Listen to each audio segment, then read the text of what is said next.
भगवत गीता में कुल 18 अध्याय और 700 श्लोक हैं, जिसे सभी के लिए पढ़ पाना थोड़ा मुश्किल है। इसीलिए आज के इस बेहद ही खास वीडियो में हम श्रीमद् भागवत गीता के 101 विचारों के बारे में बात करने वाले हैं, जिन्हें जानकर आप श्रीमद् भागवत गीता का सही मतलब समझ पाएंगे। इसलिए इन विचारों को आप हर रोज रात में सोने से पहले सुने। तो चलिए जानते हैं भागवत गीता के 101 महत्वपूर्ण विचारों को। भगवान श्री कृष्ण कहते हैं, जिस तरह प्रकाश की ज्योति अंधेरे में चमकती है, ठीक उसी प्रकार सत्य भी चमकता है। इसलिए मनुष्य को हमेशा सत्य की राह पर चलना चाहिए। मृत्यु एक अटल सत्य है, जिसे कभी बदला नहीं जा सकता है। इस संसार का जब से निर्माण हुआ है, तब से जन्म मृत्यु का चक्र चलता आ रहा है। जिस प्रकार मनुष्य अपने पुराने वस्त्रों को त्याग कर नए वस्त्र धारण करता है, ठीक उसी प्रकार आत्मा पुराने व्यर्थ शरीर को त्याग कर नए शरीर को धारण करती है। यह प्रकृति का नियम है। इस सत्य को स्वीकार करके भय मुक्त होकर आज में जीना चाहिए। ज्ञानी व्यक्ति ना तो मरने वाले का शोक करते हैं और ना ही उनका शोक करते हैं जो अभी जिंदा है, क्योंकि वह जानते हैं जो मर गया वह फिर से जन्म लेगा और जो जिंदा है वह एक दिन जरूर मरेगा। कर्म ही सबसे बड़ा धर्म है। भगवान श्री कृष्ण गीता में अर्जुन को उपदेश देते हुए कहते हैं, व्यक्ति कर्म करने के लिए ही पैदा हुआ है और बिना कर्म किए कोई रह नहीं सकता। मनुष्य को परिणाम की चिंता किए बिना अपने कर्तव्यों का पालन करना चाहिए। क्रोध मनुष्य को नरक की ओर ले जाने वाला द्वार है। क्रोध करने से व्यक्ति का मन अशांत हो जाता है। वह आवेश में आकर कई बार अपना ही नुकसान कर बैठता है। भगवान श्री कृष्ण कहते हैं, मनुष्य को क्रोध करने से बचना चाहिए। कितना भी गुस्सा आए, स्वयं को शांत रखने का प्रयास करें। इस संसार में आज जो तुम्हारे पास है, कल वह किसी और का था, परसों वह किसी और का होगा। तुम यहां खाली हाथ आए थे और खाली हाथ जाओगे। मन पर नियंत्रण रखना जरूरी है। मनुष्य का मन वायु की तरह चंचल है। यह मन ही है जो मनुष्य को काम वासनाओं की तरफ भटकाता रहता है। अगर जीवन को सफल बनाना है तो मन पर काबू करना बहुत जरूरी है। मन को वश में करने से दिमाग की शक्ति केंद्रित होती है, जिससे कार्यों में सफलता मिलने लगती है। गीता के अनुसार जिस व्यक्ति ने अपने मन पर काबू पा लिया, वह मन में पैदा होने वाली बेकार की चिंताओं और इच्छाओं से भी दूर रहता है। साथ ही व्यक्ति अपने लक्ष्य को भी आसानी से प्राप्त कर लेता है। अगर मन को वश में नहीं करोगे तो वह तुम्हारा सबसे बड़ा शत्रु बन जाएगा। हमेशा शक करने वाला व्यक्ति कभी शांति प्राप्त नहीं कर पाता है। इसलिए संदेह करने से बचें। अधिक संदेह करने से मन की शांति भंग हो जाती है और व्यक्ति भ्रमित होकर अपने संबंधों को नष्ट कर डालता है। तन की सुंदरता मन को आकर्षित करती है, जबकि स्वभाव की सुंदरता हृदय को आकर्षित करती है। इसीलिए मनुष्य का स्वभाव हमेशा निर्मल होना चाहिए। कौन क्या कर रहा है, कैसे कर रहा है और क्यों कर रहा है, इन सब से आप जितना दूर रहेंगे उतना ही खुश रहेंगे। जिंदगी में हम कितने सही है और कितने गलत है, यह सिर्फ दो लोग जानते हैं, एक परमात्मा और दूसरी हमारी अंतरात्मा। भगवान श्री कृष्ण कहते हैं, जिस मनुष्य के अंदर ज्ञान की कमी और ईश्वर में श्रद्धा नहीं होती, वह मनुष्य जीवन में कभी भी आनंद और सफलता को प्राप्त नहीं कर पाता। मोह विनाश का कारण होता है। मनुष्य के दुखों का मूल कारण उसका मोह ही है। वह जितना अधिक मोह करेगा उतना ही अधिक कष्ट भी भोगेगा। पछतावा अतीत नहीं बदल सकता और चिंता भविष्य नहीं संवार सकती। इसलिए वर्तमान का आनंद लेना ही जीवन का सच्चा सुख है। श्री कृष्ण कहते हैं, जो तुम्हारा साथ देता है तुम उसका साथ दो, और जो तुम्हें धोखा देता है तुम उसे त्याग दो। जिस जगह आपका सम्मान नहीं हो वहां पर कभी जाना नहीं चाहिए, वरना लोग आपको कमजोर और बेवकूफ समझेंगे।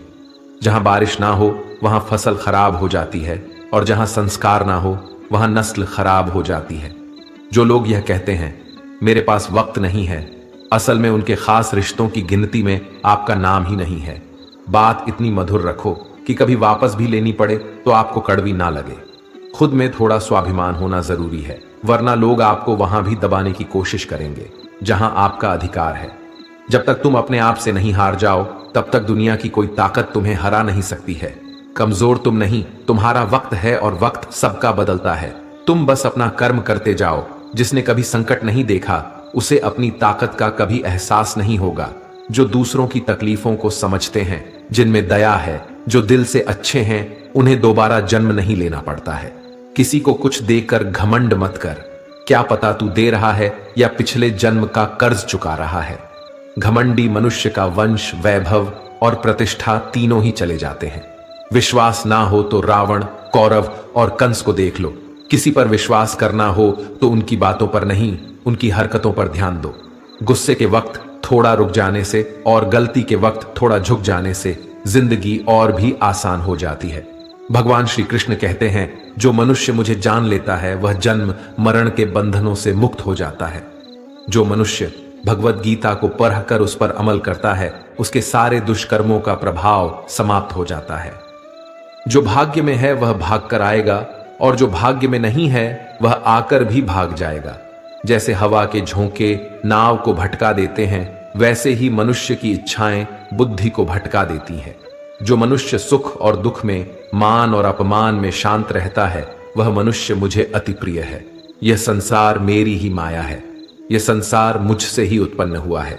मैं ही इसका पालन पोषण करता हूं और मैं ही इस सृष्टि का विनाश करता हूं।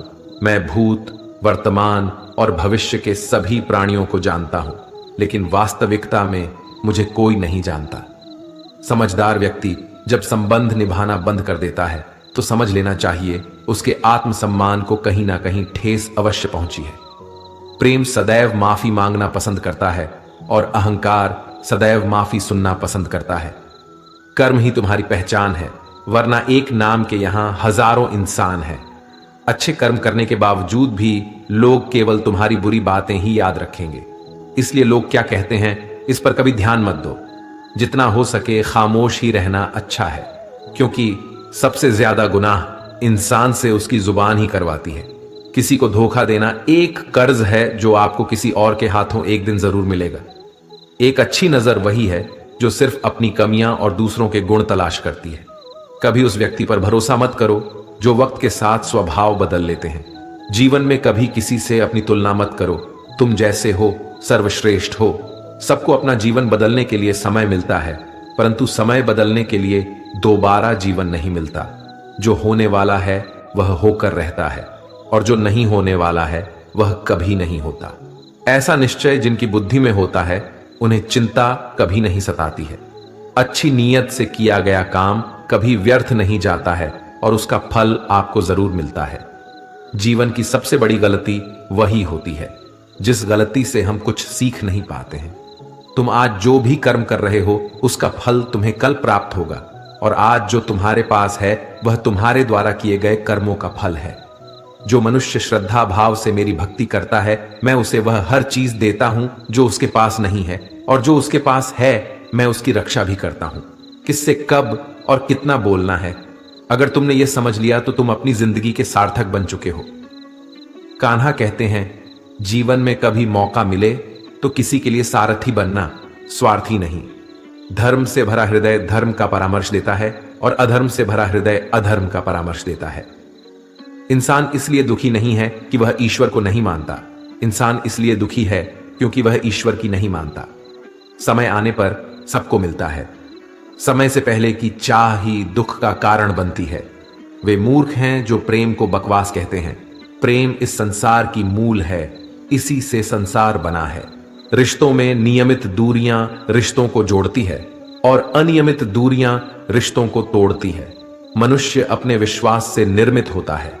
जैसा वह विश्वास करता है वैसा वह बन जाता है। इस संसार में भाग्य से अधिक और समय से पहले न किसी को मिला है और न ही कभी मिलेगा। जीवन में वाणी को संयम में रखना अनिवार्य है, क्योंकि वाणी से दिए हुए घाव कभी भरे नहीं जा सकते। कृष्ण कहते हैं, धर्म के लिए लड़ना सीखो, अधर्मी का काल बनना सीखो और अपनों के लिए त्याग करना सीखो।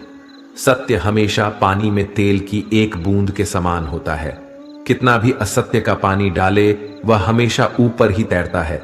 अपने जीवन में कभी भी न किसी को आनंद में वचन दो, न क्रोध में उत्तर दो और न ही दुख में कभी निर्णय लो। कोई आदमी चाहे लाख चीजें जान ले, चाहे वह पूरे जगत को जान ले, लेकिन अगर वह स्वयं को नहीं जानता तो वह अज्ञानी है। अगर कोई आपको ठुकरा दे तो बुरा मत मानना, क्योंकि वे वास्तव में आपकी कीमत नहीं जानते। जो रिश्ता हमें रुला दे उससे गहरा कोई रिश्ता नहीं, और जो रिश्ता हमें रोता हुआ छोड़ दे उससे कमजोर कोई रिश्ता नहीं। हमेशा शांत रहे, इससे आपके जीवन में खुद को बहुत मजबूत पाएंगे, क्योंकि लोहा ठंडा होने पर ही मजबूत होता है, पर गर्म होने पर तो उसे किसी भी आकार में ढाला जा सकता है। किसी विपत्ति के समय आपको ये 7 गुण बचाएंगे: आपका ज्ञान, आपकी विनम्रता, आपकी बुद्धि, आपके भीतर का साहस, आपके अच्छे कर्म, सच बोलने की आदत और ईश्वर में विश्वास। मुश्किल समय में व्यक्ति अकेला हो जाता है, लेकिन मुश्किलों की वजह से वही व्यक्ति मजबूत हो जाता है। जो आपको सम्मान दे उसी को सम्मान दीजिए। हैसियत देखकर सर झुकाना कायरता का लक्षण है। दुनिया में हमारे सामने चाहे जो परिस्थिति आ जाए, एक काम करना, अपने जीवन को ऊपर वाले को सौंप देना। भगवान पर विश्वास उस बच्चे की तरह करो जिसे हवा में उछालो तो वह हंसता है। वह डरता नहीं है, क्योंकि वह जानता है कि आप उसे गिरने नहीं दोगे। कान्हा कहते हैं, तू मन छोटा मत किया कर, जहां तेरे अपने मुंह फेर लेंगे वहां मैं तुम्हारा साथ दूंगा। तू किसी के आगे इतना भी मत झुक कि वह तुम्हें गिरा हुआ समझने लग जाए। लोग तुम्हारी कदर तभी करेंगे जब तुम उन्हें उन्हीं की तरह नजरअंदाज करना सीख जाओगे। जो रिश्ता हमें रुला दे उससे गहरा कोई रिश्ता नहीं। जो रिश्ता रोते हुए छोड़ दें उससे कमजोर कोई रिश्ता नहीं, और बुरे वक्त में भी जो रिश्ता निभाए उससे बड़ा कोई रिश्ता नहीं। कान्हा कहते हैं, जो भावनाओं को समझे वो अपना, और जो भावना से परे हो वह पराया। जो दूर रहकर भी पास हो वह अपना, और जो पास रहकर भी दूर हो वह पराया। मनुष्य हमेशा अपने भाग्य को कोसता है, यह जानते हुए कि भाग्य से भी ऊंचा उसका कर्म है जो उसके स्वयं के हाथों में है। एक समझदार व्यक्ति वही है जो दूसरों को देखकर उनकी विशेषताओं से सीखता है, उनसे तुलना और ईर्ष्या नहीं करता। दोस्तों, किसी भी व्यक्ति को दरिद्र बना देने वाला कुछ नहीं होता। वास्तव में व्यक्ति की मानसिकता ही उसकी दरिद्रता का कारण होती है, क्योंकि हम जैसा सोचते हैं वैसा ही तो प्राप्त करते हैं। इस तथ्य को हमें ध्यान में रखना चाहिए। मानव जीवन में विचारों का महत्वपूर्ण स्थान होता है, और यह सत्य है कि कोई व्यक्ति खुली आंखों से अपने सपनों को पूरा करने की सोचता है तो कोई व्यक्ति बंद आंखों से। हम आपको उन बातों के बारे में बताएंगे जिससे आप भी एक ऐसी मानसिकता विकसित कर सकते हैं जिससे आप भी अपने जीवन में सफलता और शांति को प्राप्त कर सकें। और अगर आपको दरिद्रता या गरीबी ने जकड़ रखा है तो उसे हमेशा के लिए समाप्त कर सकें, या आपके जीवन में कभी भी भविष्य में आने वाली गरीबी और दरिद्रता को स्वयं की जिंदगी से कोसों दूर रख सकें। तो इस रहस्य को समझने के लिए आपको इस कहानी को सुनना चाहिए। एक समय की बात है, गांव में एक मास्टर जी ने अच्छी शिक्षा देने के उद्देश्य से एक स्कूल की स्थापना की। उस स्कूल में बहुत सारे शिष्य पढ़ने आया करते थे। मास्टर जी भी लगन और मेहनत से और बिना किसी लोभ लालच के ईमानदारी से बच्चों को बेहतर से बेहतर शिक्षा देने में जी तोड़ मेहनत कर रहे थे। एक दिन मास्टर जी और उनके एक शिष्य गांव में शिक्षा के प्रसार के उद्देश्य से गांव का भ्रमण कर रहे थे। जब वे चल रहे थे तो एक बड़े से खेत के पास पहुंचे। वहां उनको जोड़ों के प्यास लगी थी, तो उन्हें उसके बड़े से खेत के बीच में एक फुस की झोपड़ी दिखाई दी। मास्टर जी और उनका शिष्य उस घर के पास जाते हैं और दरवाजे के पास जाकर आवाज लगाते हैं। कुछ देर बाद दरवाजा खुलता है और अंदर से एक व्यक्ति आता है। इसके साथ में उसकी पत्नी और 3 बच्चे भी होते हैं, जो बहुत ही गरीब और दरिद्र अवस्था में दिख रहे थे। वह बहुत ही पुराने और फटे हुए कपड़े पहन रखे थे। मास्टर जी उन लोगों से विनम्रता भरी आवाज में पूछते हैं, क्या हमें पीने के लिए पानी मिल सकता है क्या? वो व्यक्ति अंदर से पानी लेकर आता है, जिससे मास्टर जी और उनका शिष्य अपनी प्यास बुझाते हैं। फिर अचानक मास्टर जी उस व्यक्ति से कहते हैं, आपका खेत तो बहुत बड़ा है, परंतु उसमें कोई फसल नहीं है। इसके बाद ये लोग अपने काम काज के बारे में बताते हैं। मास्टर जी इस बात को सुनकर सोचते हैं और कहते हैं, आज की रात हम यहीं रुक जाते हैं। फिर मास्टर जी उस व्यक्ति से रुकने की अनुमति मांगते हैं और वो व्यक्ति मान भी जाता है, और मास्टर जी और उनका शिष्य वहीं ठहर जाते हैं। आधी रात बीत चुकी थी। तभी अचानक मास्टर जी नींद से जाग उठते हैं और अपने शिष्य के कान के पास जाकर एकदम से धीरे से आवाज में कहते हैं, अब हमें यहां से चलना चाहिए और इसी ओर चलना चाहिए। और उसकी बैल को भी साथ में लेकर जाना है और जंगल में किसी दूसरे व्यक्ति के यहां छोड़ देना है। मास्टर जी के इस प्रकार की बातों के कारण शिष्य थोड़ी देर के लिए अचंभित हो गया, क्योंकि यही तो वह मास्टर जी हैं जो इतना ज्ञान दिया करते थे, परंतु आज पहली बार किसी के साथ गलत करने की सलाह देते हैं। ऐसा कैसे हो सकता है? लेकिन शिष्य मास्टर जी की बातों का अवहेलना तो नहीं कर सकता था। आखिरकार वे मास्टर जी और शिष्य फिर से जंगल की ओर बढ़ते हैं। जब उन्होंने उसके बैल को कहीं दूर ले जाकर एक किसी दूसरे व्यक्ति के यहां छोड़ दिया, जहां से उन बैलों का वापस आना तो बहुत मुश्किल था। इसके बाद वो मास्टर जी और शिष्य वहां से निकल जाते हैं। लेकिन शिष्य हमेशा सोचता रहता था कि आखिर मास्टर जी ने उस भली और गरीब इंसान के साथ ऐसा क्यों किया।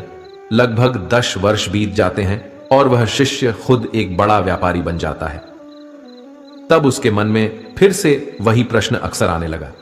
फिर एक दिन उसने सोचा कि क्यों नहीं उस गरीब व्यक्ति से मिला जाए जिसके बैलों को हमने किसी और के यहां छोड़ी थी, और उसे कुछ आर्थिक सहायता दे दूं जिससे उसका जीवन खुशहाल बन सके। इस सोच के साथ वो निकल पड़ता है और कुछ ही समय में उस व्यक्ति के पास पहुंच जाता है। लेकिन वहां का दृश्य देखकर वह चौंक जाता है, क्योंकि अब उस खेत में कई पेड़ पौधे के साथ साथ कई प्रकार के फल भी थे। लेकिन वहां उस झोपड़ी की बजाय एक विशाल और सुंदर महल था। इसे देखकर शिष्य के मन में विचार आता है कि शायद वो व्यक्ति सब कुछ बेचकर इस जगह पर बस गया होगा। और यही सोचते हुए वह फिर से उस व्यक्ति के पास जाकर कहता है, शायद आप मुझे नहीं पहचानते, कुछ वर्ष पहले हम एक दिन मिले थे। तब वो व्यक्ति कहता है, मैं आपको कैसे भूल सकता हूं, आप तो उस दिन बिना बताए ही यहां से चले गए थे, और उसी दिन हमारे बैल भी पता नहीं कहां चले गए थे जो वापस ही नहीं आए। कुछ दिनों तक मैं बहुत परेशान था, कुछ समझ नहीं आ रहा था कि अब क्या करें, परंतु जीवन जीने के लिए कुछ ना कुछ तो करना भी जरूरी था। इसलिए मैंने लकड़ियों को काटकर बेचने का काम शुरू किया। जो भी पैसे मुझे मिले उन्हें मैंने अपने खेतों में लगाकर फसलें उगा ली। मैंने जी तोड़ मेहनत किया, क्योंकि मुझे इस तरह से खेती करने में बहुत ज्यादा मन लग रहा था। फसल बहुत अच्छी हुई, जिसे मैंने फलों के बगीचे में लगा दिया, और उस बगीचे में बहुत अच्छे फल आए। इस तरह से मैंने बहुत सारे फसल बेचे और फिर फलों को सालों तक बेचा, और आज मैं शहर का सबसे बड़ा व्यापारी बन गया हूं। लेकिन यह सब कुछ नहीं हो पाता अगर वो बैल यहां से नहीं गए होते, क्योंकि उन्हीं बैलों के जाने के कारण मैंने कोई दूसरा काम तो नहीं किया, लेकिन उसके बदले उस काम को करने का दूसरा रास्ता चुना। लेकिन आज मैं अपनी जिंदगी में बहुत खुश हूं और शहर का सबसे बड़ा व्यापारी भी हूं। यह बात सुनकर शिष्य कहता है, यह काम तो तुम पहले भी कर सकते थे। तब वो व्यक्ति बोलता है कि कर तो सकता था, परंतु उस समय मेरी जिंदगी बिना मेहनत के भी चल रही थी। इस कारण मुझे कभी इस बात का आभास ही नहीं हुआ कि मैं कुछ और काम ही तो कर सकता हूं। यही कारण है कि मैंने कभी कोशिश ही नहीं की। लेकिन बैल के जाने के बाद मुझे यह एहसास होने लगा कि मैं कुछ और भी कर सकता हूं, और मैंने उसी समय यह दृढ़ निश्चय किया कि अब अपनी जिंदगी में जो कुछ भी करूंगा वह मैं अपने बल पर करूंगा और अपनी काबिलियत के दम पर करूंगा। और इसी संकल्प की वजह से आज मैं इस मुकाम पर पहुंचा हूं। शिष्य को अब समझ आ गया था कि उसके मास्टर जी ने जानबूझ करके उसके बैल को दूर कहीं किसी और के यहां क्यों छोड़ने की बात कही थी। दरअसल मास्टर जी ने देखा कि वो गरीब और आलसी व्यक्ति अपनी मानसिकता के कारण गरीब बना हुआ है, क्योंकि एक तो ना तो वो अपने परिवार की अच्छे से देखभाल कर रहा था और ना ही उसके अपने बैलों की देखभाल कर रहा था। बस वो थोड़ी बहुत खेतों में काम करता और जैसे तैसे अपना जीवन यापन कर रहा था। बैलों को मास्टर जी और उनके शिष्य ने कहीं दूर किसी दूसरे भले और मेहनती व्यक्ति के यहां छोड़ आए थे, ताकि उन बैलों का सही से देखभाल भी हो सके। और जब दूसरी ओर वह गरीब और आलसी व्यक्ति सुधर जाता तो फिर उन बैलों को वापस किया जा सके। दोस्तों, इस कहानी को सुनकर यह समझ आता है कि क्या आपके जीवन में भी कोई रुकावट है, और अगर कोई रुकावट है तो उसे पार करने का प्रयास कीजिए। जो आपके पास है ना, उसे खोने का तो भय बिल्कुल मत कीजिए, क्योंकि आपके पास पाने को तो बहुत कम है, लेकिन सफलता के बाद पूरी दुनिया आपकी है। इस कहानी से हमें भगवत गीता के 5 सबक सीखने को मिलते हैं। पहला, कर्म करो और फल की चिंता मत करो।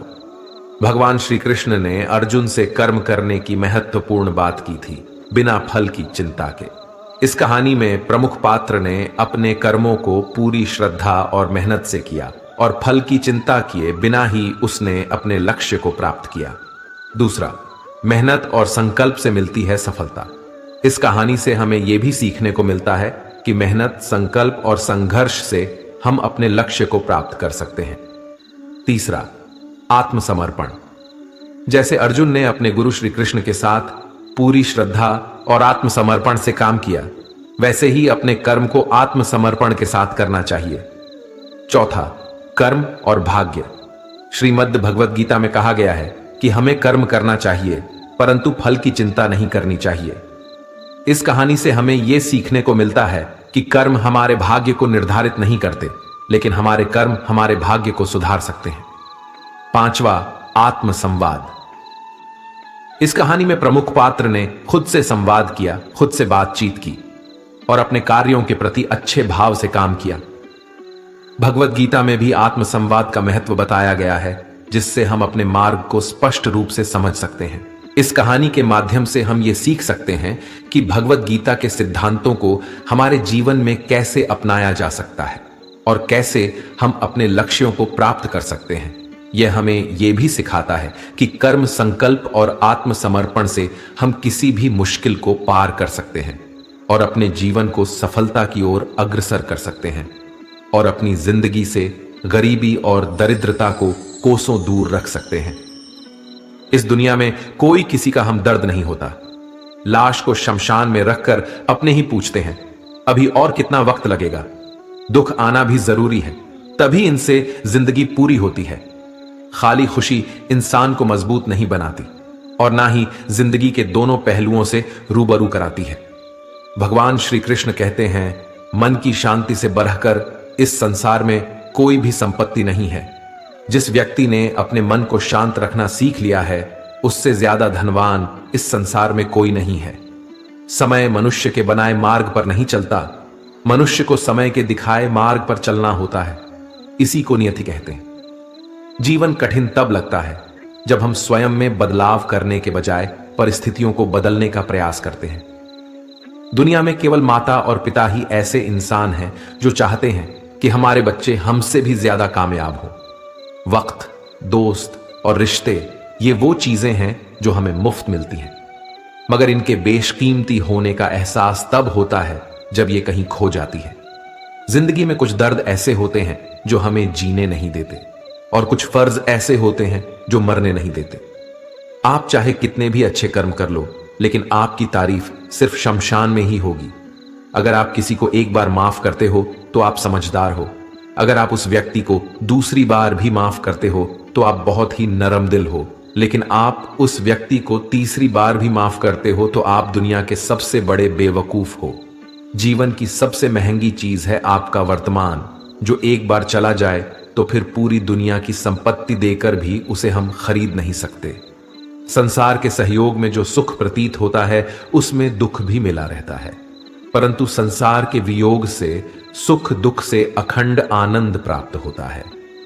ईश्वर से कुछ मांगने पर ना मिले तो उससे नाराज ना होना, क्योंकि ईश्वर वह नहीं देता जो आपको अच्छा लगता है, बल्कि वह वही चीज देता है जो आपके लिए अच्छा होता है। जिंदगी में एक ऐसे इंसान का होना बहुत जरूरी है जिसको दिल का हाल बताने के लिए लफ्जों की जरूरत नहीं पड़ती। शायद उसे ही परमात्मा कहते हैं। कान्हा कहते हैं, जो व्यक्ति मृत्यु के समय मुझे स्मरण करते हुए अपना शरीर त्यागता है, वह मेरे परम धाम को प्राप्त होता है। वक्त हालात देखकर बदलता है और अपने मौका देखकर। जब लोग आपकी बुराई करें तो आप परेशान मत हो, क्योंकि वो लोग आपको महत्व देने का कोई और तरीका नहीं जानते। जानने की शक्ति झूठ को सच से पृथक करने वाली जो विवेक बुद्धि है, उसी का नाम ज्ञान है। कान्हा कहते हैं, मैं धरती की मधुर सुगंध हूं, मैं अग्नि की ऊष्मा हूं, मैं सभी जीवित प्राणियों का जीवन और सन्यासियों का आत्मसंयम भी मैं ही हूं।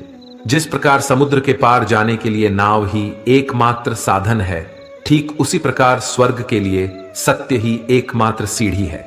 हम ना बोलें फिर भी वह सुन लेता है, इसलिए उसका नाम परमात्मा है। वह ना बोले फिर भी हमें सुनाई दे, उसी का नाम श्रद्धा है। सबसे इस तरह का व्यवहार करें कि अगर कोई आपके बारे में बुरा भी कहे तो कोई उस पर विश्वास ना करे। संबंध उसी आत्मा से जुड़ता है जिनका हमसे पिछले जन्मों का कोई रिश्ता होता है, वरना दुनिया की इस भीड़ में कौन किसको जानता है। कान्हा कहते हैं, मैं विधाता होकर भी विधि के विधान को नहीं टाल सका। मेरी चाह राधा थी और चाहती मुझको मीरा थी, पर मैं रुक्मणी का हो गया। शस्त्र केवल शरीर को घायल कर देते हैं, किंतु शब्द आत्मा को भी घायल कर देते हैं। दुनिया में केवल माता और पिता ही ऐसे इंसान हैं जो चाहते हैं कि हमारे बच्चे हमसे भी ज्यादा कामयाब हों। जीवन में आधे दुख इस कारण जन्म लेते हैं क्योंकि उनसे आशाएं बड़ी होती हैं। इन आशाओं का त्याग करके देखो, जीवन में सुख ही सुख है। जिंदगी के इस रण में खुद ही कृष्ण और खुद ही अर्जुन बनना पड़ता है। भगवान श्री कृष्ण कहते हैं, हे मानव, अगर तुम समस्त सांसारिक दुखों से छुटकारा चाहते हो तो मेरी भक्ति करो। जो मेरी भक्ति नहीं करता है वह ना तो इस जीवन में और ना ही जीवन के बाद के जीवन में शांति को प्राप्त कर पाता है। दोस्तों, अगर इस वीडियो से आपने कुछ भी सीखा हो तो कमेंट में जय श्री राधे कृष्णा अवश्य लिख दीजिए और साथ ही इस वीडियो को लाइक और चैनल को सब्सक्राइब कर लीजिए और बेल नोटिफिकेशन आइकन को ऑल पर सेट कर लीजिए। धन्यवाद।